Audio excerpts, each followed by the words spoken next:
Saudara yang dikasihi Tuhan, berkenaan dengan isi khotbah Bapak Pendeta Erastus Sabdono yang membingungkan pendengarnya tentang nama Tuhan berikut ini, maka melalui kesempatan ini saya akan menyanggah isi khotbahnya tersebut, agar saudara tidak dibingungkan dengan ajaran yang tanpa dasar. Saudara nanti bisa menilai sendiri, apakah sanggahan saya nanti benar atau ngaco. Silahkan dinilai sendiri saja ya. Saya hanya memiliki satu motivasi, nama Tuhan yang disembah oleh Bapak Abraham, Yitzhak, dan Yakov harus dipahami dengan baik dan dilakukan firman-Nya.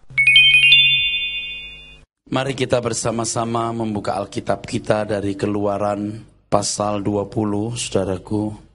Keluaran pasal 20 ayat yang ke-7. Jangan menyebut nama Tuhan Allahmu dengan sembarangan, sebab Tuhan akan memandang bersalah orang yang menyebut namanya dengan sembarangan. Saudaraku sekalian, banyak orang yang salah memahami maksud firman ketiga ini. Jangan menyebut nama Tuhan Allahmu dengan sembarangan, sebab Tuhan akan memandang bersalah orang yang menyebut namanya dengan sembarangan. Saudara pendengar yang dikasihi Tuhan, Kitab Keluaran pasal 20 ayat yang ke-7, kalau dibaca dalam bahasa aslinya, bukan berbunyi, jangan menyebut nama Tuhan Allahmu dengan sembarangan, sebab Tuhan akan memandang bersalah orang yang menyebut namanya dengan sembarangan. Tetapi bunyinya sebagai berikut, Lo tisa et sem Yahweh Elohika lasawe, Kilo yenake Yahweh et aser yisa et smo lashawe, yang artinya, jangan menyebut nama Yahweh Elohimu untuk kesia-siaan, karena Yahweh tidak akan membebaskan orang yang menyebut namanya dalam kesia-siaan. Tentu maksud ayat ini lebih dari sekedar melafalkan kata yang dianggap sebagai nama atau gelarnya. Tentu pengertian dari ayat ini jauh lebih berbicara mengenai hati saudaraku, mengenai sikap jiwa, sikap batin kita. Dalam Alkitab kita memang menjumpai kenyataan bahwa nama mempunyai arti besar bagi si pemiliknya. Khususnya bagi budaya Yahudi, saudara, nama memiliki arti yang penting. Biasanya nama memuat harapan. Nama juga memuat keberadaan si pemilik nama itu. Dan hal inilah yang diwariskan dari generasi ke generasi. Rupanya bukan hanya orang Yahudi, tetapi juga di banyak bangsa di dunia, nama dianggap memiliki kuasa magis atau keberuntungan atau peran tertentu dalam hidup seseorang, sehingga apabila orang tua memberi nama kepada anak, maka nama itu memuat harapan-harapan. Kalau misalnya anaknya diberi nama Untung, harapannya supaya anaknya beruntung. Anaknya diberi nama Selamat supaya selamat. Diberi nama Ayu supaya cantik. Dan diharapkan bahwa nama mewakili keberadaan si pemilik nama. Bagaimana dengan Tuhan?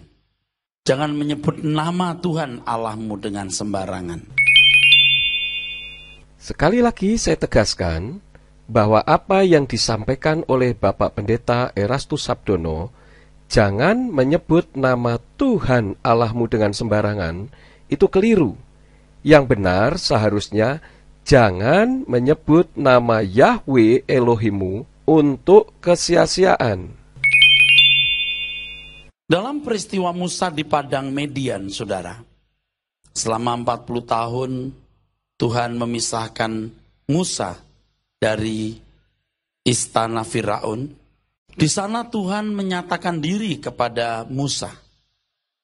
Ketika Musa, saudaraku sekalian, bertanya kepada Tuhan, siapakah namamu?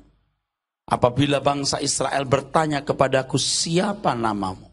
Sebab bangsa-bangsa lain juga memiliki nama, seperti Dagon, Baal, Asera, Asitoret, Milkom, Moloch, dan banyak nama lain. Lalu siapa nama engkau? Saudara sekalian, apa jawab Tuhan? Tuhan menyebut namanya yang kemudian ditulis dengan 4 huruf konsonan yang dilafalkan orang hari ini Yahweh. Padahal orang Yahudi sendiri sampai hari ini tidak pernah menyebut nama itu. Yahweh, YHWH, Yod, He, Waw, He, Yahweh. Penyebutan Yahweh itu berasal dari huruf Ibrani, bukan seperti apa yang tadi Bapak Pendeta Erastus Sabdono katakan, yaitu terdiri dari huruf Yod, He, Waw, E. Tetapi yang benar terdiri dari huruf Ibrani Yod, He, Waw, He. Kalau Yod, He, Waw, E, transliterasinya menjadi YHWE. Ini tidak pernah ada dalam huruf Ibrani. Yang benar adalah Yod, He, Waw, He. Sehingga transliterasinya menjadi YHWH. Dibacanya Yahweh. Huruf H di bagian belakang tidak kedengaran pada saat dibaca. Dan perlu saudara ketahui, memang orang Yahudi tidak menyebut nama Yahweh. Namun bukan berarti mereka tidak mengenal Yahweh. Mereka tidak menyebut karena mereka sangat menghormati namanya yang kudus itu.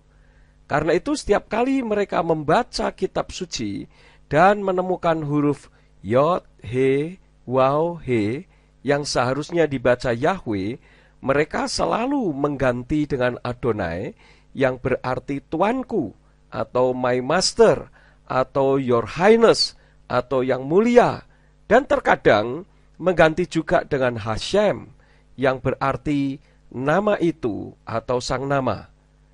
Namun apa yang dilakukan oleh orang Yahudi dengan tidak menyebut nama Yahweh tersebut sebenarnya tidak sesuai dengan isi hati Yahweh yang ingin atau menghendaki umatnya menyebut namanya. Dalam kitab Keluaran 3 ayat yang ke-15, dalam bahasa Ibrani berbunyi sebagai berikut.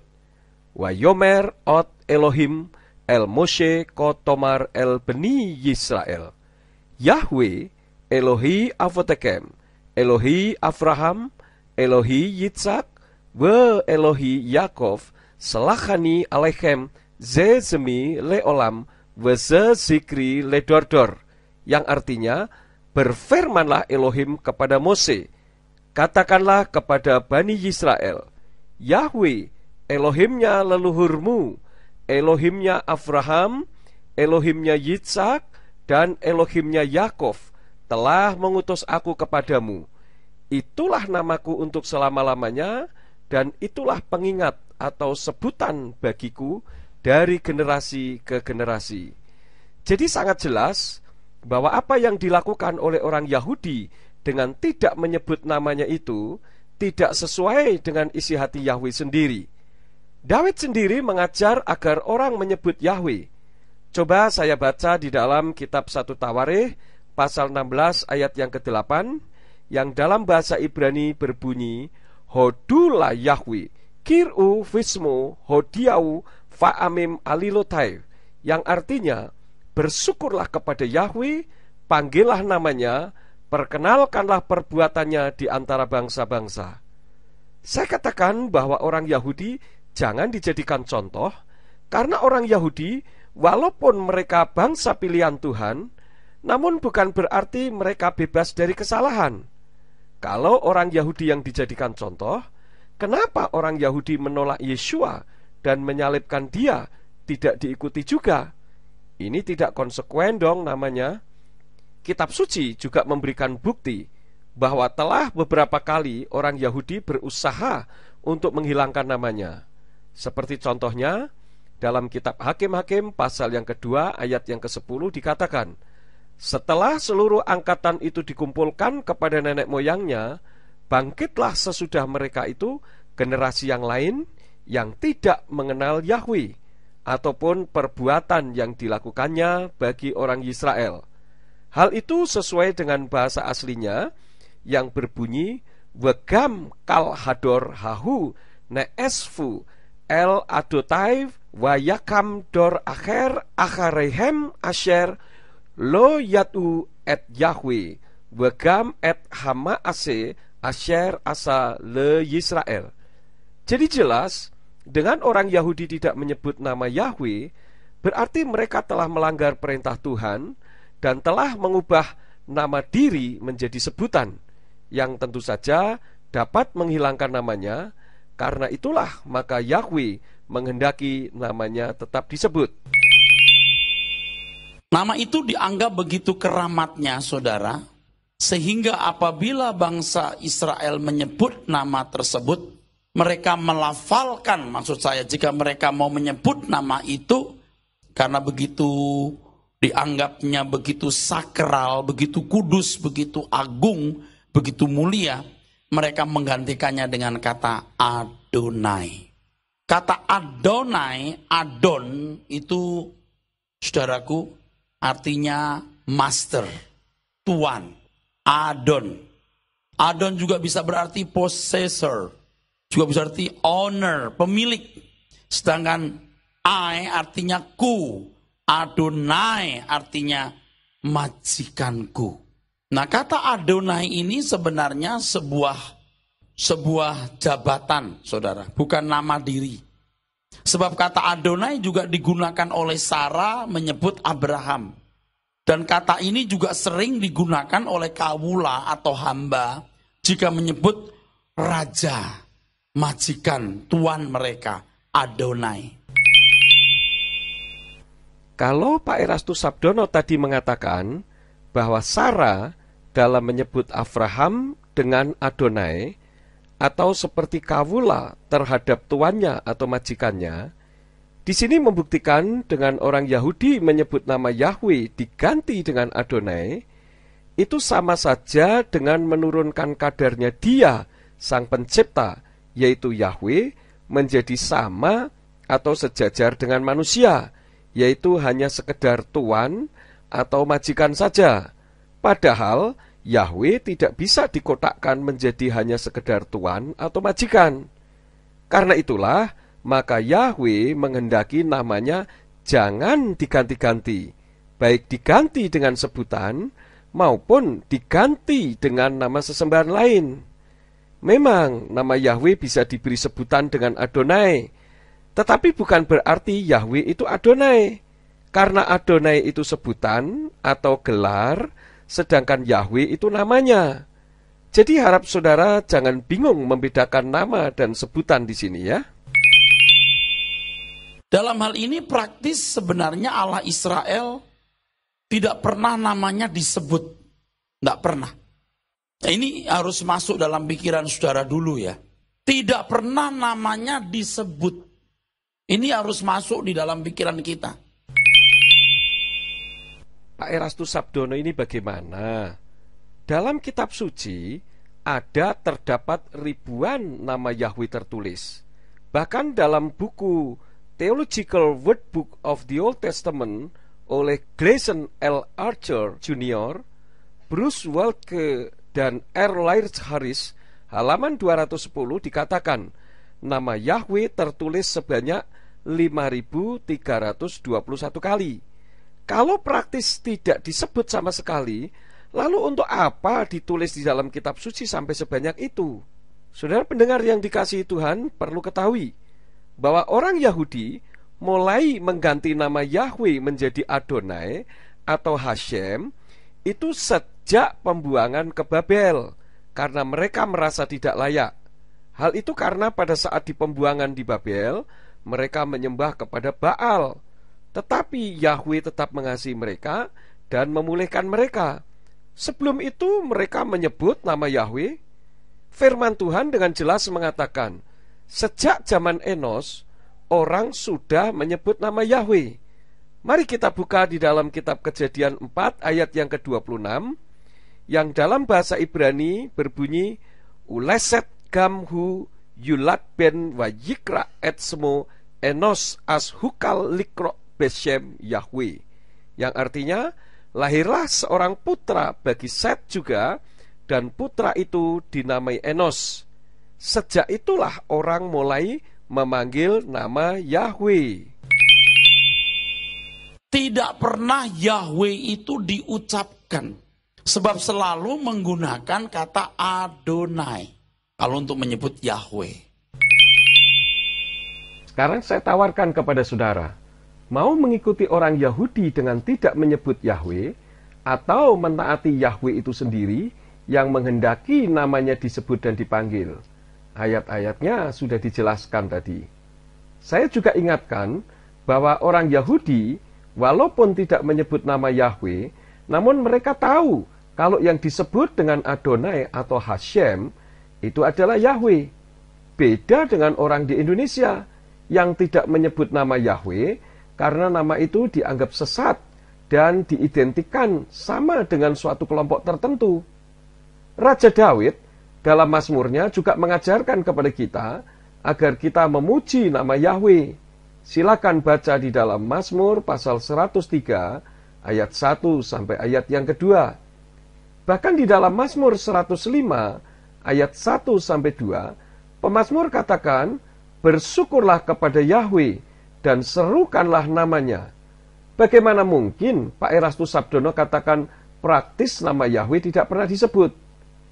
Kalau Pak Erastus Sabdono mengatakan bahwa Yahweh praktis tidak pernah disebut karena selalu menyebutnya dengan Adonai, lalu bagaimana orang Yahudi membaca kitab Kejadian 15 ayat yang ke-8, di mana di sana jika dibaca akan berbunyi demikian, "Wayomer Adonai Yahweh bama eda ki irasena." Apakah kata Adonai Yahweh dibaca Adonai Adonai? Nah, Tuhan Yesus sendiri yang adalah Tuhannya umat Kristen mengatakan dalam kitab Matius atau kitab Matius pasal yang ke-22 ayat yang ke-37, yang dalam kitab suci Hafrit Hakadasa atau kitab suci perjanjian baru dalam bahasa Ibrani berbunyi demikian, "Wayomer Yiswa elai wa'ahavta et Yahweh Eloheka bekal lefafka ufkal nafseka ufkal madaika," yang artinya firman Yesua, "Kasihilah Yahweh Elohimu dengan segenap hatimu dan dengan segenap jiwamu dan dengan segenap akal budimu." Kalau di dalam kitab suci terbitan Lembaga Alkitab Indonesia dikatakan firman Yesus, "Kasihilah Tuhan Allahmu." Nah, ini menyebabkan orang jadi tidak mengenal nama Yahweh. Saudara perhatikan, kalau Yahweh tidak boleh disebut, buat apa Tuhan Yesus mengajarkan agar kita mengasihi Yahweh? Apakah mungkin Yesus mengajarkan Tuhan yang tidak dikenal? Lalu bagaimana mengasihinya kalau mengenal namanya saja tidak? Coba saudara renungkan. Apakah saudara bisa mengasihi seseorang dengan segenap hati, dengan segenap jiwa, dan dengan segenap akal budi, sedangkan namanya saja saudara tidak mengenalnya? Aneh kan? Nah, saudara mau mengikuti orang Yahudi atau mengikuti ajaran Yesua yang saudara jadikan Tuhan? Tetapi kalau mau menyebut Allah, maksud yang dituju adalah Allah Abraham, Ishak, dan Yakub, mereka bisa biasa memanggil El. Allah itu bukan bahasa Indonesia untuk sinonim atau padanan kata dari Tuhan. Sebab Allah itu nama Tuhannya umat Muslim. Jadi Allah itu juga nama diri, sama dengan Yahweh adalah nama diri. Bukti bahwa Allah itu nama diri, orang Islam di Amerika kalau berdoa tidak mengatakan God Akbar, tetapi tetap Allahu Akbar. Kata Allah tidak berubah. Dan saya memiliki Al-Quran dalam bahasa Inggris dan dalam bahasa Belanda, kata Allah juga tidak berubah. Yang dalam bahasa Inggris, dalam surat Al-Fatihah mengatakan in the name of Allah. Dan Quran yang berbahasa Belanda mengatakan in naam van Allah.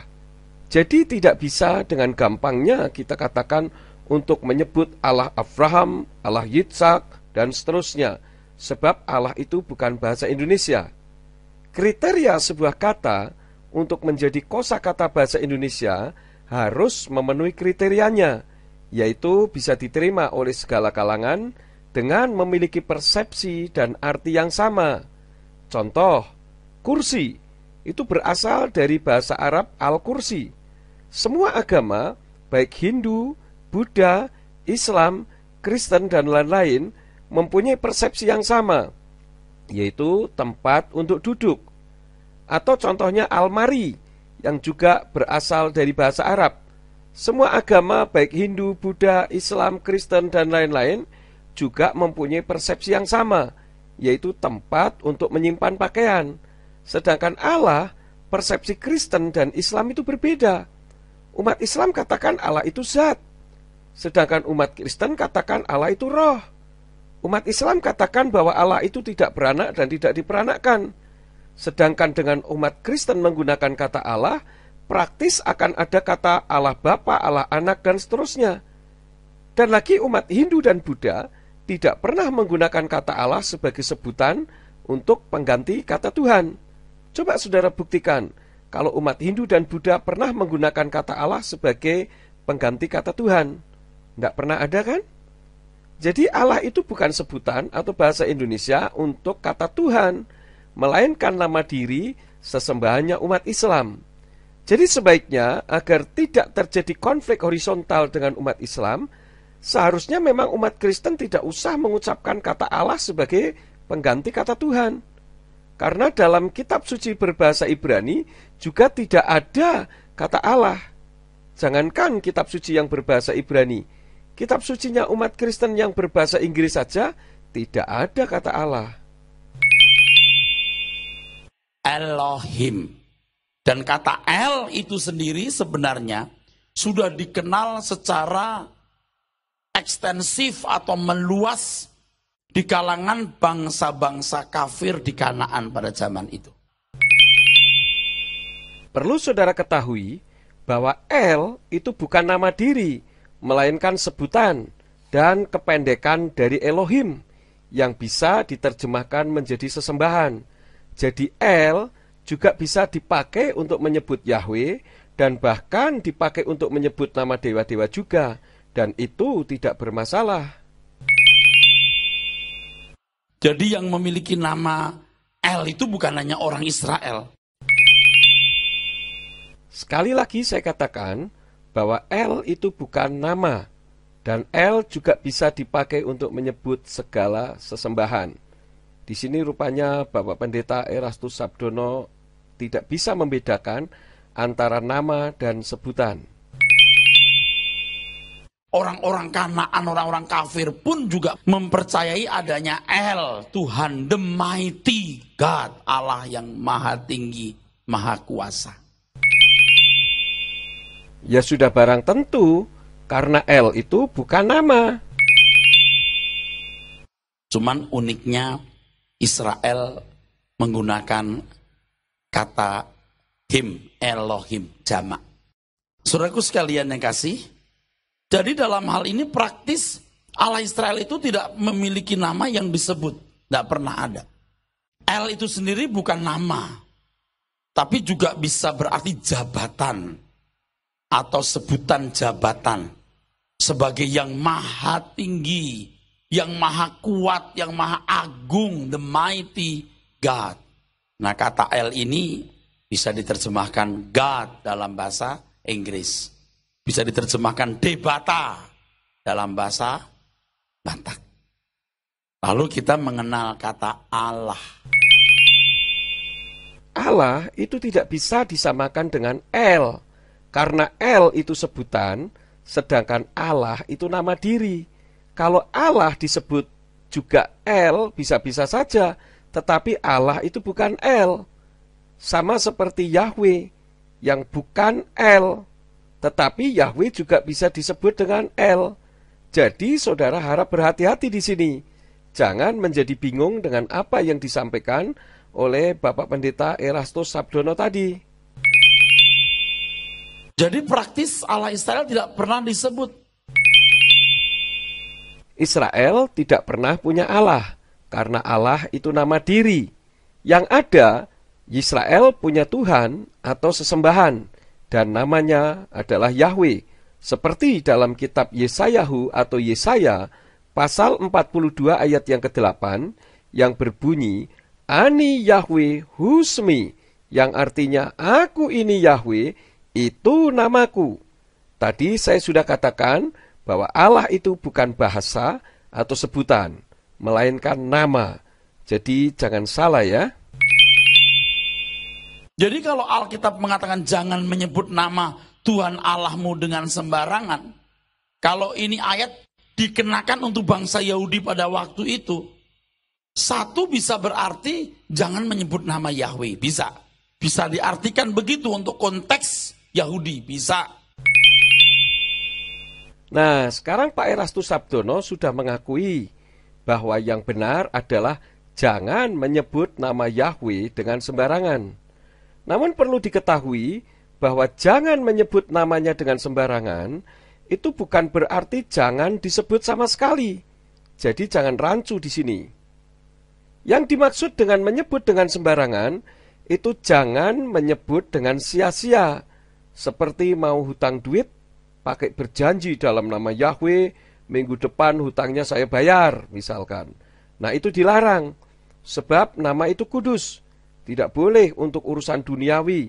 Tetapi kalau untuk mengagungkan namanya, untuk memuji dan memuliakan dalam ibadah dan doa, itu justru yang dikehendaki Yahweh. Jadi pelarangan menyebut dengan sembarangan atau dengan sia-sia, ini bukan hanya untuk konteks Yahudi, seperti apa yang tadi sudah dikatakan oleh Bapak Pendeta Erastus Sabdono, tetapi untuk semua orang yang beriman kepada Tuhan yang disembah oleh Bapak Abraham, Yitzhak, dan Yakub. Disebut dengan sembarangan atau dengan sia-sia saja dilarang, apalagi diganti dengan sembarangan, diganti dengan seenaknya sendiri, bahkan dihilangkan. Hanya ditaruh di kamus Alkitab terbitan Lembaga Alkitab Indonesia. Ini justru melanggar firman-Nya. Rasul Paulus atau Rasul Paulus saja mengajar tentang Yahweh. Di dalam kitab Roma pasal 10 ayat yang ke-13, dalam bahasa Ibrani katakan, Kikol asyar yikra vesem Yahweh yimalet, yang artinya, sebab barang siapa berseru dalam nama Yahweh akan diselamatkan. Kalau nama Yahweh hanya untuk orang Yahudi saja, atau tidak boleh menggunakan nama Yahweh, buat apa Rasul Paulus mengajarkan orang di Roma untuk berseru dalam nama Yahweh? Tapi juga bisa berarti jangan menyebut gelar-gelar dari Yahweh tersebut secara sembarangan. Kalau gelar-gelar Yahweh, tentu saja secara otomatis kalau tidak menyebut nama Yahweh dengan sembarangan atau dengan sia-sia, ya gelarnya pun tidak akan ikut disebut, sebab gelarnya akan selalu mengikuti namanya. Nanti kita akan belajar kata kata nama itu apa, ya. Dalam perjanjian baru, untuk kata yang seimbang dengan kata Allah, El, itu Theos. Perlu saudara perhatikan, dan saya tegaskan dengan sungguh-sungguh, bahwa Allah itu tidak sama dengan Theos atau El. Sebab Theos dan El itu sebutan, sedangkan Allah itu nama diri. Kalau Theos, God, Debata, Tuhan itu sama, karena itu semua merupakan sebutan. Namun Allah itu nama diri, bukan sebutan, jadi tidak sama. Theos, God itu Theos. Itu sejajar dengan nama Debata, sejajar dengan nama Allah. Allah itu nama diri, jadi tidak sejajar dengan Debata. Sebab Debata itu sebutan, jadi beda persepsi. Allah itu contohnya seperti Yanto, Karsono, Erastus, Yanuar, dan sebagainya. Sedangkan Debata itu contohnya dosen, hakim, pendeta, Tuhan, yaitu sebutan. Jadi Allah bisa disebut Debata, tetapi bukan berarti Debata itu selalu Allah. Sebab Yahweh juga bisa disebut dengan Debata. Jadi Allah itu tidak sejajar dengan Debata. Jelas saudara? Kalau kurang jelas, coba saudara ulang kembali dengan perlahan-lahan ya. Kalau dalam bahasa yang dikenal oleh Israel juga dikenal orang-orang Kanaan, Allah, El. Al itu tidak sama dengan El, karena orang Yahudi tidak pernah menggunakan atau mengganti sebutan El dengan Al. Karena itu tidak pernah ada kata Israel yang ada Israel. Tidak pernah juga ada kata Ismail yang ada Ismail. Tidak pernah juga ada kata Immanuel yang ada Immanuel. Dan Al itu bukan Allah. Al itu dari bahasa Arab yang kalau dalam bahasa Inggris sama dengan the, yang menunjuk kepada sesuatu yang ada di belakangnya. Misalnya Alkitab itu dari kata al dan kitab yang artinya the book atau buku. Al-El. Nah, saudaraku sekalian, yang sejajar dengan nama Allah itu Theos, tetapi yang sejajar dengan nama Adonai, my master, itu Kurios. Sekali lagi saya katakan bahwa Allah tidak sejajar dengan Theos. Saya sudah terangkan tadi ya. Adonai juga tidak bisa dikatakan sebagai sejajar dengan Kurios, karena kata Kurios dalam bahasa Yunani selalu digunakan untuk mengganti nama Yahweh. Hal itu karena huruf Yunani tidak mengenal abjad YHW atau Yod, He, Waw, sehingga dengan terpaksa diterjemahkan menjadi Kurios. Sedangkan Adonai itu sama dengan Theos, God, Debata, Tian, tete manis, dan sebagainya. Dan Kurios itu telah menggantikan nama diri Yahweh menjadi sebutan. Sebab Kurios itu merupakan suatu bentuk pengagungan terhadap sesuatu yang sangat diagungkan atau disembah dengan kehormatan paling tinggi. Jadi itu sama saja dengan sebutan, sebab Kurios itu bukan nama. Kurios ini sebenarnya pengambil alihan gelar yang dikenakan Alexander the Great. Alexander Agung, orang percaya mengenakan gelar ini kepada yang diagungkan mereka, yaitu Tuhan Yesus Kristus. Kurios ini, saudaraku sekalian, hendak menekankan supremasi otoritas pribadi Tuhan sebagai penguasa. Khususnya ketika Tuhan Yesus berkata, segala kuasa di surga dan di bumi dalam tanganku. Jadi dengan kedatangan Tuhan Yesus ke dalam dunia dan menyatakan adanya pribadi Bapa, Anak, dan Roh Kudus, maka lengkaplah penyataan diri Allah. Allah sebagai Bapa, sebagai zat yang sudah ada, yang akan selalu ada dari kekal sampai kekal, yang maha tinggi, Theos, El, Elohim, Allah, untuk bahasa Melayu dan bahasa Indonesia kita ini. Allah itu bukan bahasa Indonesia, tetapi itu nama diri. Tadi sudah saya terangkan. Sedangkan kalau orang Kristen menggunakan kata Allah dalam kitabnya, tidak pernah orang Kristen mengatakan kalau Allah itu zat. Coba baca saja di dalam kitab Yohanan atau Yohanes pasal 4 ayat yang ke-24. Jadi bagaimana mungkin Pak Erastus Sabdono tadi mengatakan kalau Allah itu zat? Memang Allah itu zat, tetapi itu imannya umat Islam. Sedangkan orang Kristen tidak punya Allah, karena Allah itu miliknya umat Islam. Nama Tuhannya umat Islam yang harus kita hargai dan tidak perlu kita gunakan di dalam kekristenan. Dalam Yohanan 4 ayat yang ke-24, seharusnya terjemahan yang benar bukan Allah itu roh, tetapi Elohim itu roh, yaitu Yahweh yang kita panggil di dalam nama Yeshua HaMashiach. Firman ketiga tegas melarang umat Allah menyebut namanya dengan sembarangan. Kita yang menerima Yeshua sebagai Tuhan tidak bisa disebut sebagai umat Allah. Sebab umat Allah itu ya umat Islam, karena mereka menyembahnya kepada Allah. Sedangkan kita menyembahnya kepada Yahweh yang kita panggil di dalam nama Yeshua HaMashiach, atau yang selama ini kita kenal dengan nama Yesus Kristus. Nah, yang paling menarik di sini kata menyebut itu itu bukan melafalkan semata.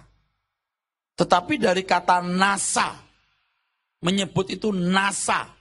Sedangkan kata nasa itu lebih tepat diterjemahkan to lift atau mengangkat. Mengangkat dengan berbagai cara. Ya tentu kata nasa tidak salah diartikan menyebut betul. Tetapi harus memahami makna di balik kata NASA itu, saudara. Saudara pernah mendengar kata NASA? Pusat Antariksawan Amerika. NASA itu artinya to lift, naik. Naik ke atas. To lift. Dan kata NASA ini bukan hanya menyangkut sebuah sebutan yang terlafal dengan lidah.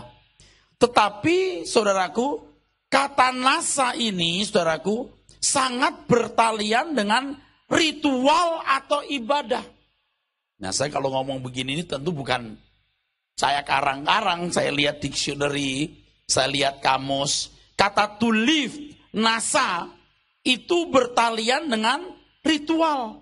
Penggunaan nama yang bertalian dengan ritual. Pasti berkaitan dengan ibadah. Berkaitan dengan ritual. Jadi nantinya akan dipersoalkan bukan hanya cara menyebut, tetapi sikap hati dalam menggunakan nama itu, khususnya dalam ritual. Jelas, saudara? Tapi pasti nggak menggunakan nama Yahweh dong. Halo? Pasti menggunakan nama Adonai atau Elohim, toh? Kembali saya tegaskan bahwa Yahweh menghendaki namanya disebut. Jadi konteksnya beda di sini. Kalau orang Yahudi tidak memanggil namanya, bukan berarti mereka tidak mengenal Yahweh, tetapi karena mereka begitu menghormatinya. Nah, kalau kita di Indonesia tidak memanggil kan karena dilarang oleh sinode, dilarang oleh pendeta yang tidak memahami betul kalau Yahweh itu menghendaki namanya dipanggil. Nanti kalau memanggil Yahweh takut dipecat sinode, takut jemaatnya pecah dan sebagainya. Karena selama ini nama Yahweh dianggap sebagai ajaran sesat di akhir zaman. Padahal kitab suci tidak pernah menyuruh kita menyebut nama sesembahan lain. Bahkan dengan tegas melarangnya. Coba kita baca di dalam kitab Keluaran, pasal yang ke-23, ayat yang ke-13. Dalam bahasa Ibrani bunyinya, Ufkol asyer amarti alekem tisamru weshem Elohim akhirim lo taskiru lo yisama alpika, yang artinya, dan dalam segala hal yang telah kufirmankan kepadamu, haruslah kamu waspada. Nama Elohim lain atau sesembahan lain, janganlah kamu sebut. Janganlah hal itu kedengeran dari mulutmu. Apalagi kalau kita tidak menghargai namanya. Coba kita baca di dalam Maleakhi pasal yang kedua, ayat 1 sampai yang kedua, dalam bahasa Ibrani berbunyi demikian. Wa'ata alekem hamitswa hasot hakohanim imlo tismu we imlo tasimu alef latet kafot lismi amar Yahweh sefaot wesilakti fakem et hamera we aroti et birkotaikem we gam arotiha ki einkem samim alef, yang artinya, dan sekarang hai para imam, inilah perintah kepadamu. Jika kamu tidak mau mendengar, dan jika kamu tidak menyiapkan hatimu untuk memberi kemuliaan bagi namaku, Yahweh Sefaot berfirman, maka aku akan mengirimkan kutuk ke atasmu, dan aku akan mengutuk berkat-berkatmu, dan aku juga telah mengutuknya, oleh karena tidak ada yang kamu simpan di dalam hati. Nah, coba sudah perhatikan itu. Tuhan Yesus sendiri mengatakan, sekali lagi saya sebut di dalam kitab Matius 22 atau Matius 22 ayat yang ke-37, dalam bahasa Ibrani mengatakan, wa yomer Yesua elai wa ahavta et Yahweh Eloheka bekal lefafka ufkal nafseka ufkal madaika, yang artinya firman Yesua, kasihlah Yahweh Elohimu dengan segenap hatimu, dan dengan segenap jiwamu, dan dengan segenap akal budimu. Namun karena kitab terjemahan Lembaga Alkitab Indonesia telah salah menerjemahkannya, yaitu dengan menulis kasihlah Tuhan Allahmu, maka nama Yahweh dianggap salah. Padahal Tuhan Yesus mengajarkannya benar. Nah, sekarang saudara mau mengikuti siapa? Tuhan Yesus yang kepadanya kita menyembah atau mengikuti pendeta?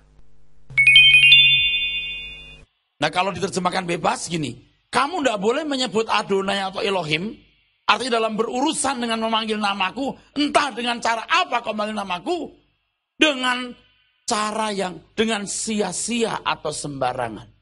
Kalau saya boleh terjemahkan bebas, kira-kira begini. Kamu tidak boleh mengangkat namaku, entah pakai nama Elohim atau Adonai, yang jelas nggak mungkin pakai nama Yahweh. Tolong deh Pak Erastus Sabdono tunjukkan, di mana ada ayat yang melarang memanggil nama Yahweh. Yang ada justru disuruh memanggil namanya. Kalau memanggil dengan sia-sia memang benar dilarang, tetapi bukannya dilarang memanggil sama sekali. Jadi jangan asal bicara tanpa dasar firman Tuhan dong Pak. Pada waktu ritual atau ibadah, secara sembarangan. Nah, kata nama dalam teks aslinya itu Shem. Shem, kata ini bukan hanya berarti sebuah nama, tapi sebuah penjulukan. Shem juga berarti reputasi. Tapi Shem juga berarti memori. Tuh, aneh ya. Tapi semua itu punya arti ya, saudaraku sekalian. Nah, saudaraku sekalian yang kekasih, dengan penjelasan ini, maka Tuhan mengajar kita agar kita tidak memasukkan Tuhan dalam sebuah kotak yang namanya Shem. Sebab kalau nama dianggap begitu berarti, berharga, mewakili si pemilik nama, kalau nama dianggap begitu berarti karena mengandung harapan, saya mau tanya, nama apa yang bisa dilafalkan manusia yang memuat harapan dan keberadaan Tuhan? Kira-kira ada nggak? Coba pelan-pelan berpikirnya, saudaraku. Supaya nanti kita nggak ribut lagi soal nama. Apa yang dikhotbahkan Pak Erastus Sabdono ini saling kontradiksi. Tadi di depan Pak Erastus mengatakan kalau nama itu begitu berarti karena membawa reputasi. Nah, sekarang mengatakan nama itu tidak berarti. Mana yang benar nih? Perlu Pak Erastus Sabdono cermati, orang-orang yang sekarang mempersoalkan nama Yahweh itu bukan meributkan soal nama, melainkan karena melakukan firman Tuhan dan berusaha agar orang yang tidak mengerti tentang namanya bisa mengerti namanya, yaitu Yahweh. Justru yang meributkan namanya adalah diri Yahweh sendiri. Coba Pak Erastus Sabdono baca dengan baik di dalam Keluaran pasal yang ke-20 ayat yang ke-7, Keluaran 23 ayat yang ke-13 dan sebagainya. Orang Yahudi itu sangat kuat, sangat ketat dalam hal ini. Nama itu penting. Dan itu di-oke Tuhan ya. Budaya itu di-oke Tuhan. Maka kalau Tuhan memberi nama pun sesuai dengan keadaan si orang itu. Namamu Yakub karena kamu penipu. Diganti Israel karena kamu bergumul dengan Allah dan menang. Tuh, Tuhan beri nama saja juga sesuai keberadaan si pemilik nama. Sekarang saya mau tanya, apakah ada nama yang bisa diucapkan oleh lidah manusia yang memuat keberadaan Tuhan dan seluruh eksistensinya serta harapan-harapan? Justru dengan menyebut nama Tuhan yang benar, yaitu Yahweh, maka kita akan mendapatkan eksistensinya dan harapan-harapannya kepada Yahweh. Kalau tidak disebut, lalu kita memanggil siapa? Eksistensinya atau keberadaannya bagaimana? Kalau kita hanya menyebut Adonai, ada banyak yang bisa disebut Adonai. Majikan-majikan di dunia ini juga bisa disebut Adonai, lalu Adonai yang mana? Maka secara otomatis harapan kita juga jadi kabur. Kita mau memberikan harapan kita kepada siapa kalau semua majikan bisa disebut Adonai? Nah sudah, pertimbangan saja deh. Maka ada kalimat, jangan mencoba memasukkan Tuhan dalam sebuah kotak yang namanya Shem. Justru dengan mengganti nama Yahweh, berarti sama saja mengkotakkan nama Yahweh dengan begitu mudah. Kita tidak beriman kepada nama, tetapi beriman kepada siapa di balik nama itu, yaitu Yahweh, nama yang agung, mulia dan suci itu, jangan dipermainkan dengan diganti-ganti. maka dia tidak menghendaki namanya disebut dengan sembarangan. Kalau tadi Pak Erastus Sabdono mengatakan, maka ada kalimat yang mengatakan, jangan mencoba memasukkan Tuhan dalam sebuah kotak yang namanya Shem. Pertanyaan saya, kalimat di mana itu? Itu kan hanya karangan Pak Erastus Sabdono sendiri. Dan siapa yang memasukkan Tuhan dalam sebuah nama atau Shem? Justru dalam Shem atau dalam nama itulah eksistensi atau keberadaan Tuhan dapat menjadi jelas. Kalau Tuhan tidak punya nama, atau bisa disebut dengan apa saja, atau bisa diganti dengan sembarangan, bagaimana kita bisa mengidentifikasi keberadaan Tuhan dengan jelas? Justru Tuhan menyediakan dirinya dalam sebuah nama. Karena itulah, Tuhan mengatakan dalam Yesaya 42 ayat yang ke-8, Ani Yahweh Husmi, aku ini Yahweh, itulah namaku. Sehingga dengan demikian manusia akan dengan mudah mengidentifikasinya. Karena itulah, maka semua benda di dunia ini pun diberi nama agar mudah mengidentifikasi. Saudara paham?